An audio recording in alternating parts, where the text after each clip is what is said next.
घरात पनीर आहे, पण नेहमीच पनीरची भाजी खाऊन कंटाळा आलाय. मग आज आपण माझी फेवरेट मसालेदार पनीर भुर्जी बनवूया. ही करायला अगदी सोपी, झटपट तयार होते आणि चव अशी की एकदा खाल्ली की पुन्हा पुन्हा बनवाल. चला लगेच बनवायला घेऊया. सगळ्यात आधी कढईमध्ये थोडंसं तेल गरम करू. त्यात जिरे घालूया.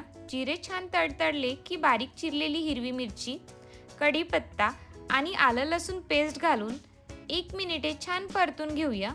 आता यात बारीक चिरलेला कांदा घालून मिक्स करू.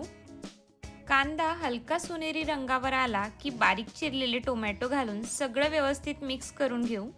चवीनुसार मीठ ॲड करू. टोमॅटो छान मऊ होईपर्यंत शिजू द्या. यामुळे मसाल्याची चव खूप छान येते. आता आपले मसाले घालूया. लाल तिखट, धने पावडर, हळद आणि गरम मसाला. हे सगळे मसाले कांदा टोमॅटो सोबत 2 मिनिटे छान परतून घ्या. मसाला जितका छान भाजला जाईल तितकीच भुर्जी जास्त चविष्ट लागते. यात किसलेले पनीर घालूया.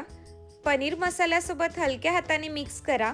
जास्त वेळ शिजवायची गरज नाही, नाहीतर पनीर थोडं कोरडं होऊ शकतं. वरून कोथिंबीर ॲड करू. बस, झटपट, मसालेदार आणि एकदम टेस्टी पनीर भुर्जी तयार. ही पनीर भुर्जी तुम्ही गरमागरम लच्छा पराठा, पाव किंवा चपातीसोबत सर्व करू शकता. लंच, डिनर किंवा टिफिनसाठी हा एक परफेक्ट पर्याय आहे. ही रेसिपी नक्की करून बघा आणि बनवल्यावर कशी झाली ते मला कमेंटमध्ये नक्की सांगा.